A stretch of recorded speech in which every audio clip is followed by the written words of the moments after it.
नमस्कार विद्यार्थी मित्रांनो, इयत्ता 7वीमध्ये आपण आतापर्यंत 4 चॅप्टर्स पूर्ण केलेली आहेत. आता आपण 5वं चॅप्टर सुरुवात करणार आहोत, ज्या चॅप्टरचं नाव आहे ऑपरेशन्स ऑन रॅशनल नंबर्स, म्हणजेच परिमेय संख्यावरती क्रिया किंवा परिमेय संख्यावर गणिती क्रिया. हे जे प्रकरण आहे हे आपण इथे सुरुवात करणार आहोत. तर क्रिया म्हणजे काय किंवा ऑपरेशन म्हणजे काय हे तुम्हाला माहिती आहे.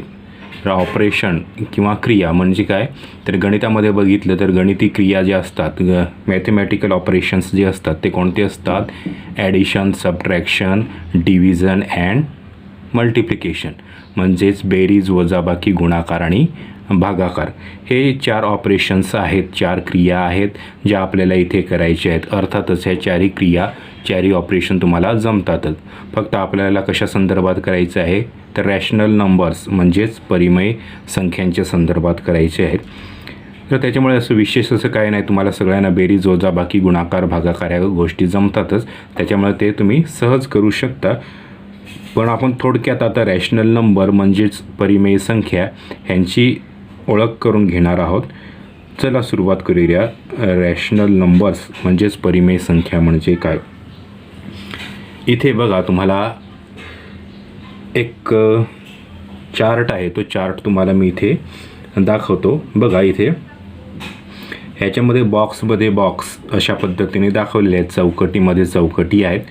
सगळ्यात आतमधली जी चौकट आहे ते तिथे काय लिहिलेलं आहे बघा बरं, नॅचरल नंबर्स म्हणजेच नैसर्गिक संख्या. नैसर्गिक संख्या कोणत्या असतात? 1, 2, 3, 4, 5, 6, 7 पुढे जेवढ्या असतील तेवढ्या, 1000, 2000, 5000, 10,000, कोटी, अब्ज जेवढ्या असतील तेवढ्या. हे नॅचरल नंबर्स आहेत. 1, 2, 3, 4, 1000, क्रोर्स वगैरे. हा छोटा बॉक्स होता, त्या बॉक्सच्या बाहेर दुसरा बॉक्स आहे, त्याला म्हटलेलं आहे व्होल नंबर. व्होल नंबर्स म्हणजे पूर्ण संख्या. पूर्ण संख्याचे इथे तुम्हाला इथे 0 दाखवलेला आहे. आता इथे 0 फक्त पूर्ण संख्या 0च आहे का? तर नाही. त्या होल नंबरच्या आतमध्ये आणखी एक बॉक्स आहे, नॅचरल नंबर. पूर्ण संख्याच्या आतमध्ये जो बॉक्स आहे तो नैसर्गिक संख्या, म्हणजेच पूर्ण संख्यांच्या अंतर्गत नैसर्गिक संख्यासुद्धा येतात. म्हणजे नैसर्गिक संख्या ह्या पूर्ण संख्यांचाच भाग असतो. म्हणजेच पूर्ण संख्या किंवा होल नंबर काय झाले तर 0, 1, 2, 3, 4. आता म्हटलं त्या पद्धतीने कोटी, अब्ज वगैरे, क्रोर्स, 1000, हंड्रेड्स वगैरे सगळं त्याच्यामध्ये येऊन जाणार आहे. म्हणजे आपण आता इथे बघितलेलं आहे की होल नंबरमध्ये नॅचरल नंबर म्हणजेच पूर्ण संख्यामध्ये नैसर्गिक संख्यासुद्धा येतात. पुढे त्याच्या बाहेर आणखी एक बॉक्स आहे, आणखी एक चौकट आहे, त्याच्यामध्ये म्हटलेलं आहे इंटिजर्स. इंटिजर्स म्हणजेच पूर्णांक. हे इंटिजर्स आहेत, त्याच्यामध्ये निगेटिव्ह संख्या आहेत त्याच येत नाही, तर त्याच्या आतमध्ये होल नंबर म्हणजे पूर्ण संख्या येतात आणि नॅचरल नंबर म्हणजेच नैसर्गिक संख्यासुद्धा येतात. म्हणजेच थोडक्यात हे जे इंटिजर्स आहेत त्या इंटिजर्समध्ये सगळ्या निगेटिव्ह संख्या, त्याच्यानंतर बाकीच्या पूर्ण संख्या, नैसर्गिक संख्या ह्या सगळ्या इंटिजर्समध्ये येतात. त्याच्यानंतर त्याच्या पुढे आहेत सगळ्यात बाहेरचा जो बॉक्स आहे, चौकट आहे, ती काय आहे? रॅशनल नंबर्स म्हणजेच परिमेय संख्या. आता या परिमेय संख्येमध्ये बघा 5/7, 3/4, निगेटिव्ह 17/28, 2.70 एक्सेट्रा आलेले आहेत. अर्थातच ह्या एवढ्याच संख्या येत नाहीत, तर रॅशनल नंबरमधच्या आतल्या बॉक्समध्ये काय आहे? इंटिजर्स म्हणजेच पूर्णांक आहेत, होल नंबर्स म्हणजेच पूर्ण संख्या आहेत आणि नॅचरल नंबर्स म्हणजेच नैसर्गिक संख्या आहेत. म्हणजे थोडक्यात रॅशनल नंबरच्या आतमध्ये सगळ्याच्या सगळ्या संख्या येतात, जेवढ्या असतील तेवढ्या. पूर्णांक, अपूर्णांक, पूर्ण, अपूर्ण सगळ्या संख्या त्याच्यामध्ये येतात. त्याच्यामुळे रॅशनल नंबर म्हणजे वेगळं काय नसून आपल्याला माहीत असलेल्या सगळ्या संख्या म्हणजेच रॅशनल नंबर. त्याच्यामुळे ह्या ज्या गोष्टी आहेत त्या आपण सहज करू शकतो. आता इथे नॅचरल नंबर म्हणजे काय, म्हणजे नॅचरल नंबर कोणते, त्याच्यानंतर होल नंबर कोणते, त्याच्यानंतर इंटिजर्स कोणते, रॅशनल नंबर्स कोणते, हे जे आहे ते बॉक्स चौकटीमध्ये आपण बघितलेले आहे. तरीसुद्धा काही विद्यार्थ्यांच्या लक्षात आलेले नसेल तर मी इथे तुम्हाला लिहून दाखवतो. नॅचरलमध्ये कोणत्या संख्या येतात, नैसर्गिकमध्ये कोणत्या येतात, पूर्णमध्ये कोणत्या येतात, पूर्णांकमध्ये कोणत्या येतात आणि परिमेयमध्ये कोणत्या येतात, हे तुम्हाला इथे लिहून दाखवतो. तर ते बघा आता तुम्ही. तर ह्या पद्धतीने ह्या सगळ्या संख्या इथे येतात. त्या तुम्ही व्यवस्थित बघायचं, निरीक्षण करायचं. पुस्तकामध्ये एक दुसरा बॉक्ससुद्धा तुम्हाला दिलेला आहे. त्याच्यामध्ये नैसर्गिक संख्या, इंटिजर्स म्हणजेच पूर्णांक संख्या, रॅशनल म्हणजेच परिमेय संख्या असा बॉक्स दिलेला आहे. आणि मग आहेत किंवा नाहीत, चूक की बरोबर, ही जी टिक आहे, राईट आणि रॉंगची टिक आहे, ती टिक तुम्हाला तिथे करायची आहे. तर तो बॉक्स बघा आणि जमेल तर ते सोडवण्याचा प्रयत्न करा. आता हा जो आपला महत्त्वाचा मुद्दा आहे, तो महत्त्वाचा मुद्दा आपण इथे सुरुवात करणार आहोत. ऑपरेशन्स ऑन रॅशनल नंबर्स म्हणजेच परिमेय संख्यावरती गणिती क्रिया, हे आपण इथे सुरुवात करणार आहोत. आणि त्याच्यासाठी आपण जो काही प्रॅक्टिस सेट आहे, तो प्रॅक्टिस सेट आपण इथे बघणार आहोत. Practice set 22. चला तर सुरुवात करूया. Practice set 22. बघा, तर पहिला क्वेश्चन आहे, carry out the following additions of rational numbers. परिमेय संख्यांची बेरीज करा. आणि पहिलं उदाहरण मी लिहिलेलं आहे 5/36 + 6/42 म्हणजेच 5/36 अधिक 6/42. आता हे अशा पद्धतीचं जे आहे ते आपण मागच्यासुद्धा चॅप्टरमध्ये बऱ्याच वेळा ॲडिशन केलेली आहे. म्हणजे छेद समान नसतील, हे डिनॉमिनेटर आहेत, ते इक्वल नसतील तर आपण काय करतो, डिनॉमिनेटर इक्वल करतो. म्हणजे अंशाने छेदाला गुणतो, अंशाने छेदाला गुणतो आणि छेदाने छेदाला गुणतो. म्हणजेच numerator into denominator, numerator into denominator and denominator multiply by denominator, ह्या पद्धतीने आपण करतो. पण जर अशा पद्धतीने हा जो एक फ्रॅक्शन आहे, हा जो एक अपूर्णांक आहे, त्याच्यामध्ये भाग जात असेल तर द्यायचा, किंवा इथे अपूर्णांक असेल, हा फ्रॅक्शन असेल, भाग जात असेल तर द्यायचा आहे. डिव्हिजन होत असेल तर करायची आहे. इकडे असा भाग द्यायचा नाही. असा जो भाग असतो किंवा अशा पद्धतीची डिव्हिजन असते ती कधी होते, जेव्हा गुणाकार किंवा भागाकार असतो, तेव्हा मल्टिप्लिकेशन किंवा डिव्हिजन असते तेव्हाच. बेरीज किंवा वजाबाकी ज्याला आपण सम असं म्हणतो, तर त्या सम किंवा ॲडिशन सबट्रॅक्शनमध्ये अशा पद्धतीने भागाकार होत नाही. इथे डायरेक्ट भाग जाऊ शकतो, जात असेल तर द्यायचा आहे. इथे बघा, इथे भाग जातो बघा, 6 × 1 = 6, 6 × 7 = 42, बरोबर ना. 6 × 7 = 42, ह्या पद्धतीने. मग ते मी इथे लिहून घेतो.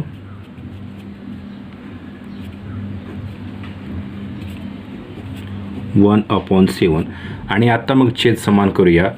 मी इथे लिहितो बघा, 5 × 7, 5 × 7.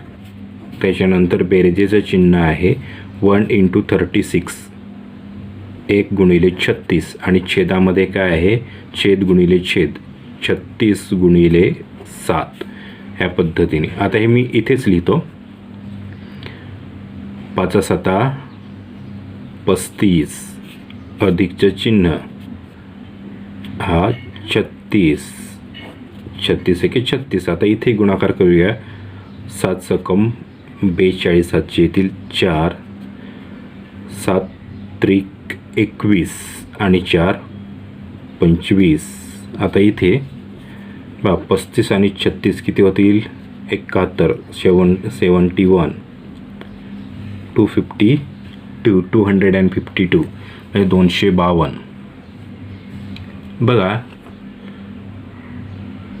ह्यांचा भागाकार होत असेल तर भाग द्यायचा आहे, होत नसेल तर द्यायचा नाही. माझ्यामध्ये इथे भागाकार होत नाही, त्याच्यामुळे मी आहे तसंच ठेवतो. तर ह्या पद्धतीने आपल्याला ॲडिशन करायचे आहेत, छेद समान करायचे आहेत. हे एवढंच आहे. जे छेद समान करणे किंवा डिनॉमिनेटर इक्वल करण्याची जी काही प्रक्रिया आहे ते मागच्या तासांना किंवा मागच्या चॅप्टर्समध्ये सुद्धा आपण बऱ्याच वेळा केलेले आहे. त्याच्यामुळे हे नवीन असं काही नाही, आपण हे करतोच. त्याच्यामुळे तुम्हाला ते सहज जमेल. हे पहिले एक्झाम्पल होतं. आणखी एक घेऊया एक्झाम्पल. दुसरं एक्झाम्पल बघा, 2/3 + 2 4/5 म्हणजे 1/2 म्हणू शकतो, अधिक 2 4/5 ह्या पद्धतीने किंवा 1/2/3 2/4/5 ह्या पद्धतीने आपण करू शकतो. आता इथे हे जे आहे त्याला मिक्स फ्रॅक्शन असं म्हणतात. मिक्स फ्रॅक्शन आहेत ते, किंवा त्याला आपण मिश्र अपूर्णांक असं म्हणतो. मिश्र अपूर्णांक का म्हणतो? कारण की ही पूर्ण संख्या आहे आणि ही अपूर्ण संख्या आहे. ही सुद्धा पूर्ण संख्या आहे आणि हे अपूर्ण संख्या अशा पद्धतीने मिक्स झालेले आहेत, म्हणून त्याला मिश्र अपूर्णांक किंवा मिक्स फ्रॅक्शन असं म्हणतात. ते आपल्याला फ्रॅक्शन म्हणजे अपूर्णांकामध्येच रूपांतर करायचे असतात. जसं इथे ह्यांचा गुणाकार होतो आणि मग बेरीज, ह्यांचा गुणाकार आणि बेरीज ह्या पद्धतीने, म्हणजेच 3 एके 3 आणि 2 5, 5/3 छेदातला तसाच ठेवायचा. हा डिनॉमिनेटर आहे तो तसाच राहील. इथे सुद्धा 5 दुने 10 आणि 4 14, छेदातला 5 तसाच ठेवायचा आहे. आता इथे बघा, पुन्हा आपल्याला काय करावं लागेल? भाग जात असेल तर द्यायचा, नसेल तर नाही. इथे भाग जातो का? नाही. इथे सुद्धा भाग जातो का? नाही. छेद वेगवेगळे आहेत, डिनॉमिनेटर इक्वल नाहीत, मग ते आपण इक्वल करतो. आता ते मी पुन्हा सांगत नाही कसे करायचे ते, तुम्हाला त्यांची आता चांगली प्रॅक्टिस झालेलीच असेल. मी इथे करतो 5 × 5, 5 × 5, त्याच्यानंतर अधिक 14 × 3 ह्या पद्धतीनं, आणि मग छेदामध्ये काय येईल? 3 × 5, 3 × 5. हे मी इथे लिहितो. 5 5 25 अधिक 14 त्रिक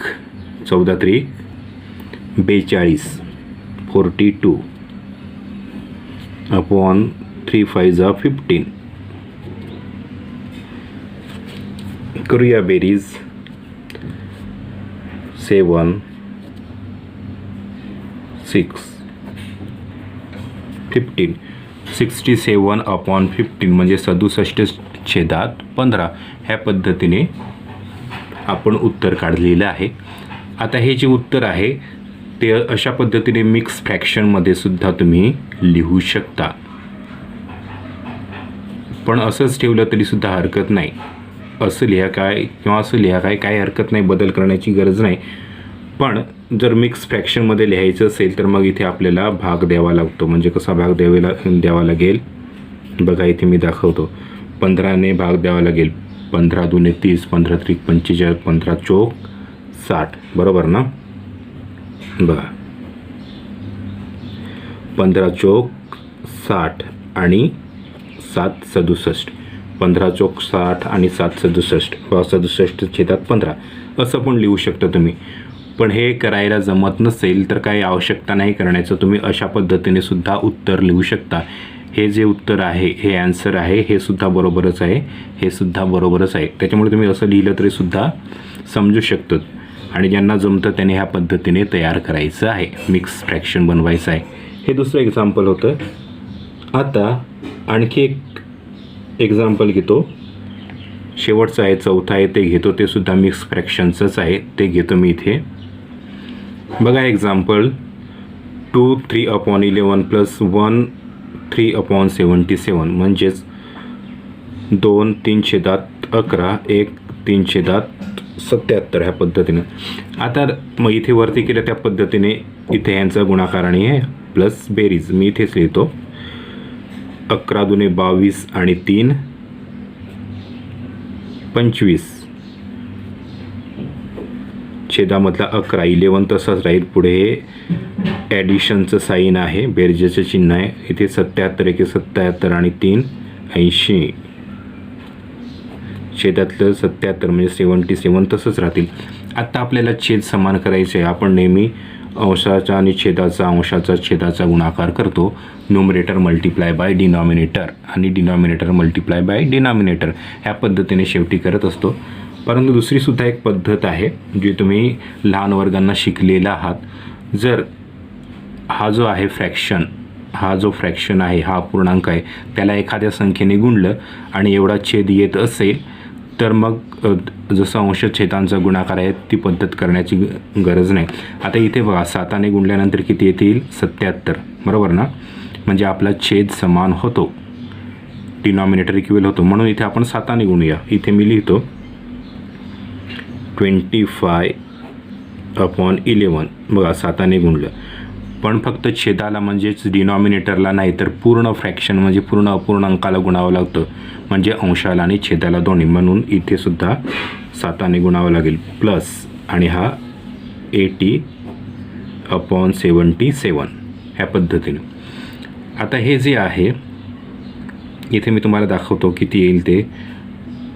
25/7 किती 175. हां 7×5 = 35, 5 हातचे आले 3, 7 2 14 आणि 3 17 बरोबर ना. 11×7 = 77. बेरजेचं चिन्ह 80/77. तर हे ह्या पद्धतीने होते. मग पुढे आपण काय करणार, ह्या दोघांची बेरीज, ती बेरीजसुद्धा मी इथे लिहून दाखवतो तुम्हाला. बघा 175 अधिक 80 किती येतील, किती येतील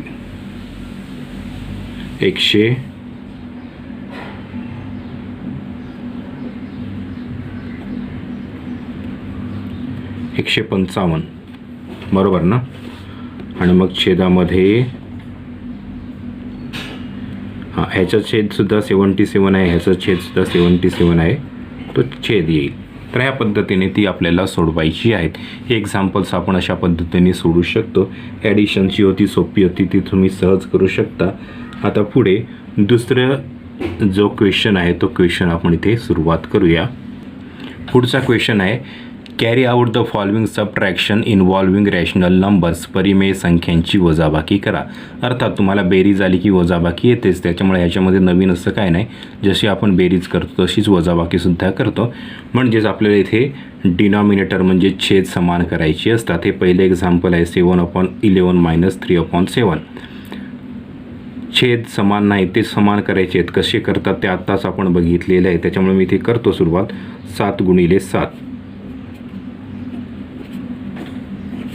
त्याच्यानंतर वजाचं चिन्ह 3×11 आणि मग छेदामध्ये काय आहे 11×7. बघा 7 7 49, 11 3 33, 11×7 77. वजाबाकी 9तून 3 गेले राहिले 6, 4तून 3 गेले राहिला 1, किती झाले 77. 16/77. छेदातला 77 इथे आपण घेतलेला आहे. 16/77. हे अशा पद्धतीने केलेलं आहे. सोपं होतं, आपण लगेच केलेलं आहे एक्झाम्पल. आता दुसरं एक्झाम्पल आपण करूया. दुसरं एक्झाम्पल आहे 13/36 - 2/40. 13/36 वजा 2/40. आता इथे भाग जातो, तो आपल्याला भाग द्यावा लागेल. बघा बे एके बे, बे दुने 4, 0चा 0 ह्या पद्धतीने. आता हे जे छेद आहेत ते आपण समान करणार आहोत, जशी करतो तशीच. इथे मी लिहितो खाली 13 × 20, 13×20. त्याच्यानंतर हे निगेटिव्ह साईन, वजाचं चिन्ह 1×36, 36×20.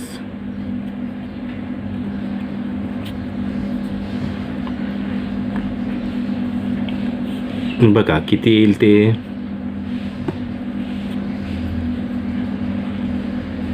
13×26 म्हणजे 260 वजा 13×26 आणि 0 260 वजा हा 36 एके 36,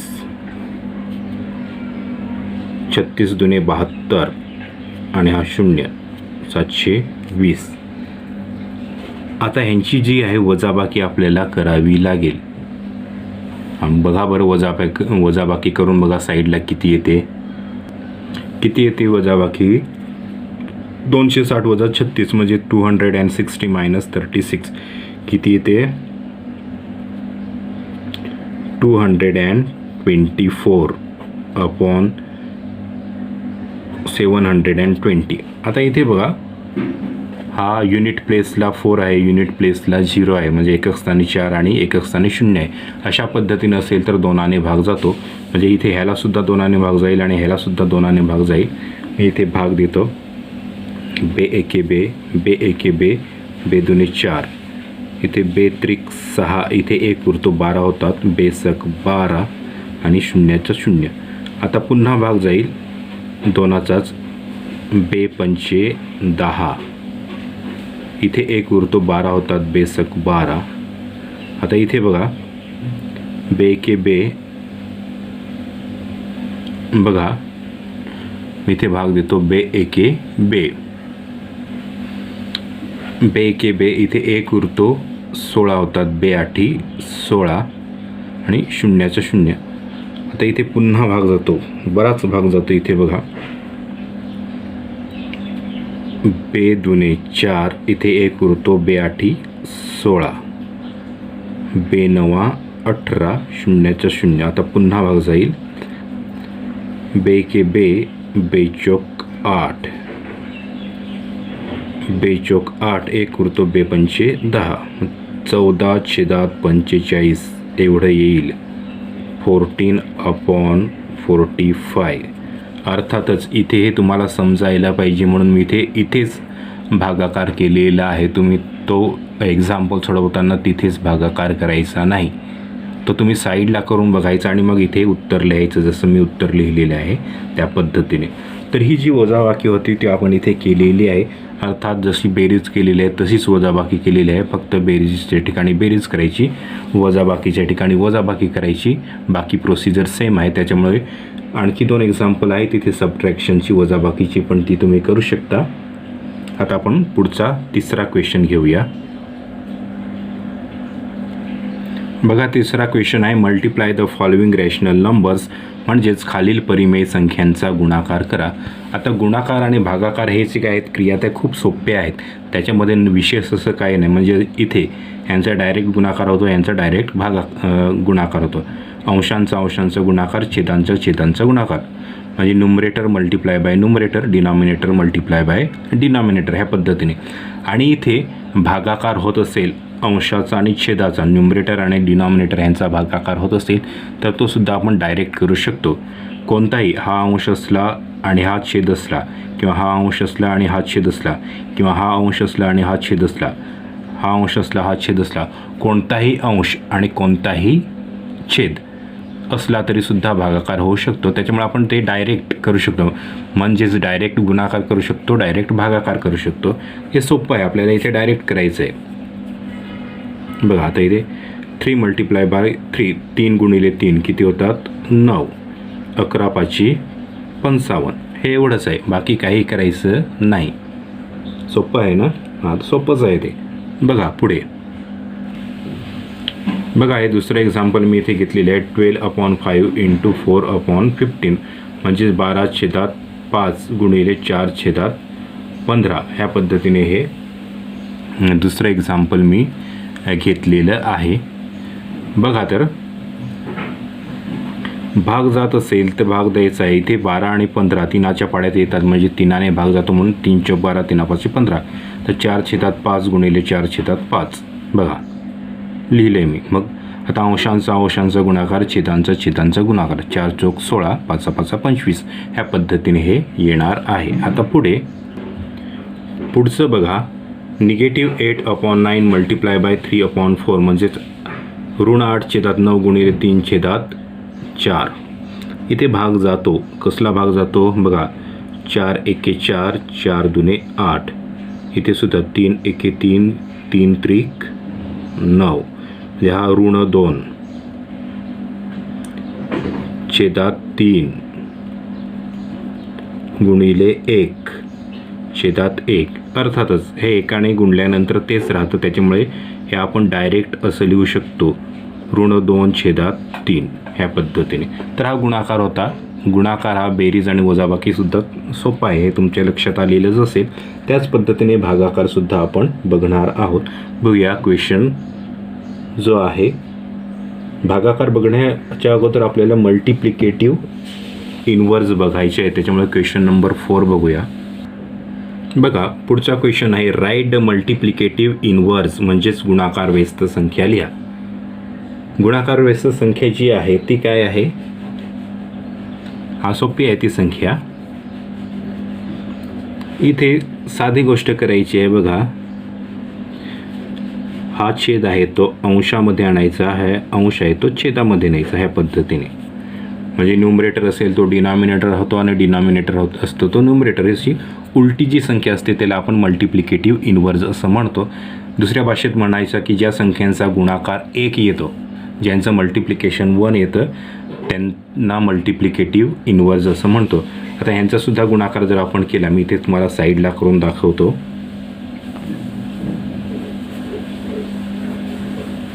बे एके बे, 5 एके 5, म्हणजे काय राहतो 1. म्हणजे ज्या दोन संख्यांचा गुणाकार आहे तो 1 आला तर त्याला मल्टिप्लिकेटिव्ह इनवर्स असं म्हणतात. असं किंवा साध्या भाषेत लक्षात ठेवायचं आहे तर खालची संख्या वरती जाते आणि वरची संख्या खालती येते, अशा पद्धतीचे मल्टिप्लिकेटिव्ह इनवर्स असतात. आणखी एक मल्टिप्लिकेटिव्ह इनवर्स मी तुम्हाला इथे दाखवतो.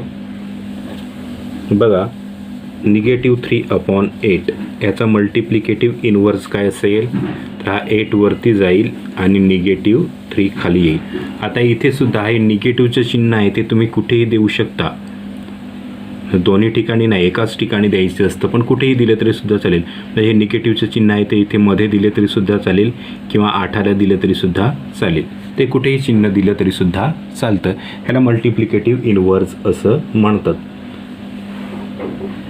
मल्टिप्लिकेटिव्ह इनवर्स म्हणजे काय ते सोपं आहे, ते तुमच्या लक्षात आलेलंच असेल. खालचा अंक वरती जातो, वरचा अंक खाली येतो, अशा पद्धतीची जी असते त्याला मल्टिप्लिकेटिव्ह इनवर्स असं म्हणतात. किंवा दुसऱ्या भाषेत सांगायचं तर दोघांचा गुणाकार 1 आला तर त्याला मल्टिप्लिकेटिव्ह इनवर्स असं म्हणतात. पण हे सोपं आहे, खालची संख्या वरती आणि वरची संख्या खाली, हे सोपं आहे, हे तुमच्या लगेच लक्षात येईल. त्याच्यामुळे अशा पद्धतीने आपल्याला मल्टिप्लिकेटिव्ह इनवर्स लिहिता येतील. आता पुढे आपला जो राहिलेला टॉपिक आहे कोणता? भागाकार किंवा डिव्हिजन. आता आपण बघणार आहोत डिव्हिजन. बघा, इथे carry out the division of rational numbers, म्हणजेच परिमेय संख्यांचा भागाकार करा. बघा, पहिलं एक्झाम्पल आहे 40/12 डिवाइड बाय 10/4, 40/12 भागिले 10/4. आता इथे बघा, भागाकार करायचा आहे, यातला साधी सोपी गोष्ट आहे. हा जो मागचा आहे त्याचा मल्टिप्लिकेटिव्ह इनवर्स म्हणजेच गुणाकार व्यस्त घ्यायचा असतो. इथे बघा, आपण ही जी मांडणी आहे ती अशी करतो, म्हणजे हा 40/12 आहे तसंच ठेवतो. भागाकाराचे चिन्ह आहे तिथे गुणाकाराचं चिन्ह द्यायचं, हा वरती जाईल आणि हा खाली येईल, ह्या पद्धतीने मल्टिप्लिकेटिव्ह इनवर्स. भागाकाराच्या ठिकाणी गुणाकाराचं चिन्ह द्यायचं, हा आहे तो अंशात जाईल, हा आहे तो छेदात येईल, ह्या पद्धतीने हा जो आहे तो सेम इथेच राहणार आहे. तर हे जे आहे ते मल्टिप्लिकेटिव्ह इनवर्स आपण इथे बघितलेले. भाग जात असेल तर आपण भाग देतो, म्हणजे 10 एके 10, 10 चौक 40, 10 एके 10, 10 चौक 40. इथे 4 एके 4, 4 त्रिक 12, म्हणजे इथे 4/3 आणि इथे 1/1. हा 1/1 असला काय नसला काय आपण काय तो लिहत नाही, 1 आणि गुणल्यानंतर तेच राहतं, त्याच्यामुळे आपण लिहिणार नाही, आहे तसंच ठेवणार. सोपं आहे, गुणाकारच करायचा आहे, फक्त एक स्टेप वाढते भागाकारामध्ये. तर हे अशा पद्धतीने आपल्याला भागाकार करायचं आहे. आणखी एक एक्झाम्पल घेतो मी इथे. बघा, पुढचं एक्झाम्पल घेतलेलं आहे -10/11 डिवाइड बाय 11/10. मग आपण काय करतो, हा आहे तसाच लिहून घेतो, -10/11. मग इथे कोणतं चिन्ह देतं, कोणतं साईन आहे, मल्टिप्लिकेशन गुणाकाराचं देतो. मग हा आहे तो वरती जातो 10 आणि हा -11 आहे तो खाली येतो, ह्या पद्धतीने. आता इथे आपण बघा काय करतो, भाग जात असेल तर देतो, जसं इथे 11 आहे, सॉरी 11 चुकून 10 मी इथे लिहिला, भाग जात असेल तर द्यायचा. आता 10ने 11ला भाग जात नाही, 10ने 11ला भाग जात नाही किंवा 10ने 11ला भाग जात नाही, मग डायरेक्ट गुणाकार. 10 10 100, पण निगेटिव्ह आहे इथे, निगेटिव्ह 100 अपॉन 11 इंटू 11 121, पण इथे निगेटिव्ह आहे त्याच्यामुळे निगेटिव्ह.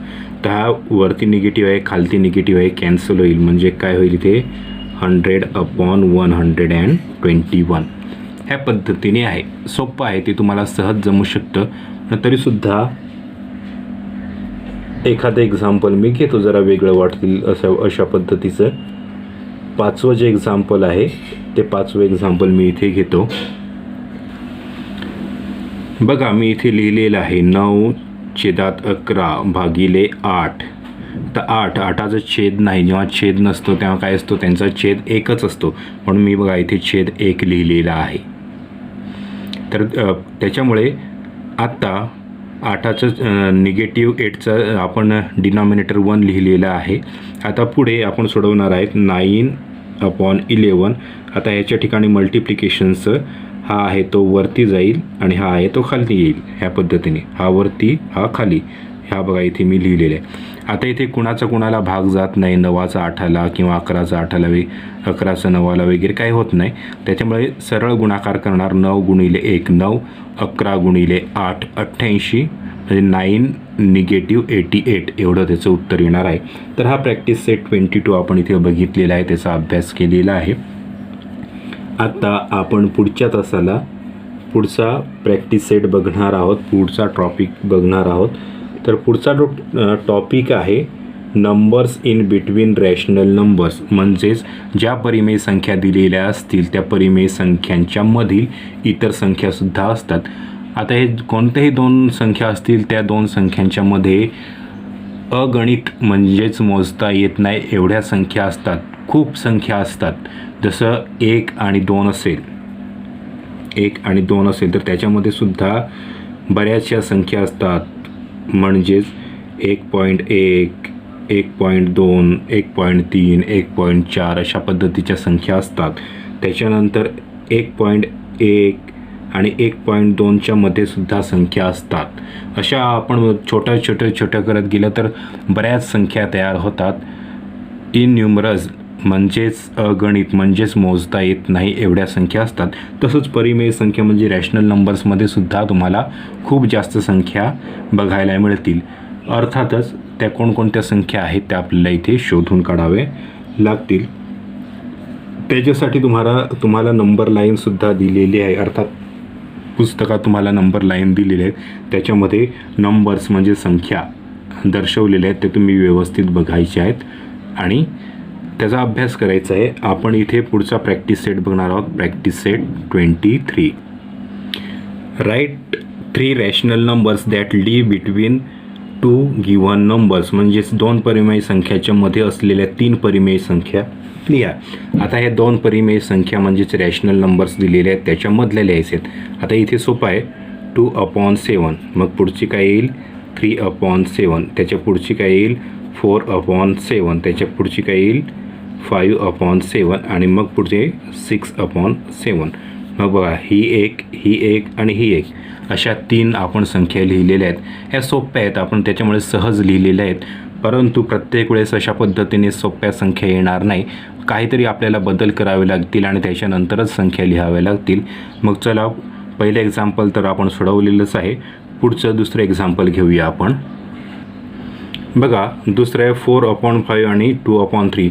ह्या ज्या 2 संख्या आहेत, हे जे 2 रॅशनल नंबर्स आहेत त्याच्यामधल्या 3 आपल्याला शोधायच्या आहेत. अर्थात त्याच्यासाठी आपल्याला काय करावं लागेल, जसं इथे छेद समान होते तसे इथे आपल्याला छेद समान करावे लागतील.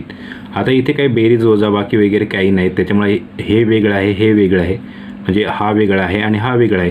त्याच्यामुळे छेद कसे समान करणार, तर साधी गोष्ट आहे, हा जो छेद आहे ह्या संपूर्ण फ्रॅक्शनला, ह्या अपूर्णांकाला गुणेल आणि हा छेद आहे त्या संपूर्ण अपूर्णांकाला गुणेल.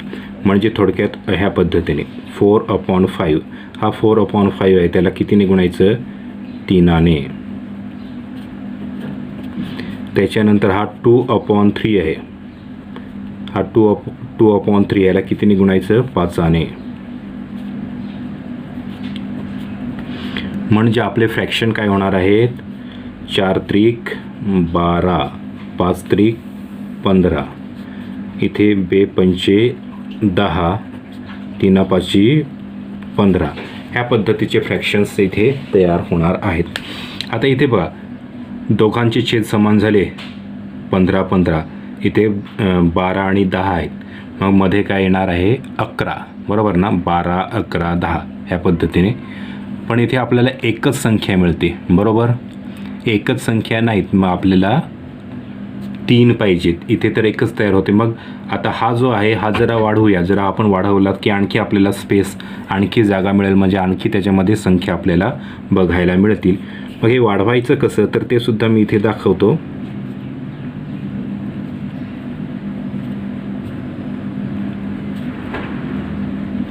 बघा कोणत्या तरी एकाच संख्येने गुणायचं, म्हणजेच बघा इथे मी 2 गुणतो, सॉरी 2 गुणतो, इथे सुद्धा 2 गुणतो. बघा 12 दुने 24, 15 दुने 30, 10 दुने 20 आणि 15 दुने 30. पहा इथे सुद्धा छेद समान आहेत. मग इथे 24, त्याच्यानंतर 23, 22, 21 अशा येतील. मग ते आपण इथे लिहून घेऊया. पहिलं काय आहे आपलं 24/30, मग येईल 23/30, त्याच्यानंतर 22/30, त्याच्यानंतर येईल 21/30 आणि मग हा 20/30. बघा 24 आणि 20, 24 आणि 20 ह्याच्यामध्ये किती संख्या आहेत, 1 2 3, 1 2 3 अशा पद्धतीच्या 3 संख्या आपण इथे मिळवलेल्या आहेत. हा जो एक्झाम्पल आहे ते सहज सोडवलेले आहेत, पण हेच एक्झाम्पल आहे, ह्याच्यामध्ये आपल्याला 2दा बदल करावे लागेल. एकदा हा बदल केला आपण, त्याच्यानंतर मग हा बदल केला आपल्याला. हा बदल केल्यानंतर आपल्याला एकच संख्या मिळते, 12 11 10, म्हणजे 11 ही एकच संख्या मिळते. पण हा बदल केल्यानंतर 24 नंतर 23 22 21 अशा 3 संख्या मिळतात. बघा 23 22 21, 23/30, 22/30, 21/30 अशा 3 संख्या मिळालेल्या आहेत. तर अशा पद्धतीने तुम्हाला इथे तुमचं डोकं चालवून तुम्हाला विचार करावा लागेल की इथे नेमकं काय बदल करायचा तो. आणि एकदा तुम्हाला सुचलं की इथे काय बदल करायचा आहे हे तुम्हाला कळालं की तुम्ही सहज त्या संख्या शोधू शकता. आणखी जे एक्झाम्पल आहे ते एक एक्झाम्पल मी इथे घेतो. बघा तर काय आहे, -3/4 + 5/4. आता ऋण 3/4 ऋण 5/4. आता छेद समान आहे, छेद समान करण्याची गरज नाही. बघा इथे, पण आता तुम्हाला वाटेल हे सोपं होतं, ते का घेतलेलं आहे, कारण की चिन्ह आहे त्याच्यावरून. हा पॉझिटिव्ह आहे, हे चिन्ह नाही लिहिलं तरी सुद्धा चालेल, निगेटिव्हचं चिन्ह लिहावं लागेल. संख्या रेषा जी असते ती संख्या रेषा कशी असते ती मी तुम्हाला इथे दाखवतो. मध्ये 0 असतो, इकडनं 1 2 3 4 5 किंवा इकडनं -1 -2 -3 -4 -5 ह्या पद्धतीने असतात. तर बघा आता -3 आहे आणि 5 आहे. बघा हा -3 आणि हा इथे 5 आहे. मग मधल्या संख्या कोणत्या आहेत, -2 -1 0 1 2 3 4 एवढ्या संख्या आहेत. तुम्हाला ज्या आवश्यक किंवा ज्या योग्य वाटतील त्या तुम्ही लिहू शकता. जसं -2/4 किंवा -1/4 किंवा इथे 1/4 अशा 3 संख्या कोणत्या घेऊ शकता. बघा -3/4 आणि +5/4च्या मधल्या 3 लिहिलेल्या आहेत. अर्थात इथे जास्त आहेत, तुम्ही जास्त लिहिल्या तरी सुद्धा चालतील. आता इथे भाग जातो, 2 के 2 2 2 4 म्हणजे -1/2 असं इथे लिहिले तरी सुद्धा चालेल. तर ह्या ज्या संख्या आहेत त्या आपण अशा पद्धतीने शोधतो. हे जे आहे ते तुमच्या लक्षात आलेलंच असेल. हे आपण इथे अभ्यास केलेला आहे. प्रॅक्टिस सेट 2 आपण घेतलेलं आहे. प्रॅक्टिस सेट 22 आणि प्रॅक्टिस सेट 23. सराव संच 22 आणि सराव संच 23. हे जे 2 सराव संच आहेत ते 2 सराव संच इथे आपण पूर्ण केलेलं आहेत. आपला अभ्याससुद्धा इथे पूर्ण झालेला आहे. पुढच्या तासाला आपण पुढचा अभ्यास करूया. तोपर्यंत इथे थांबूया. धन्यवाद.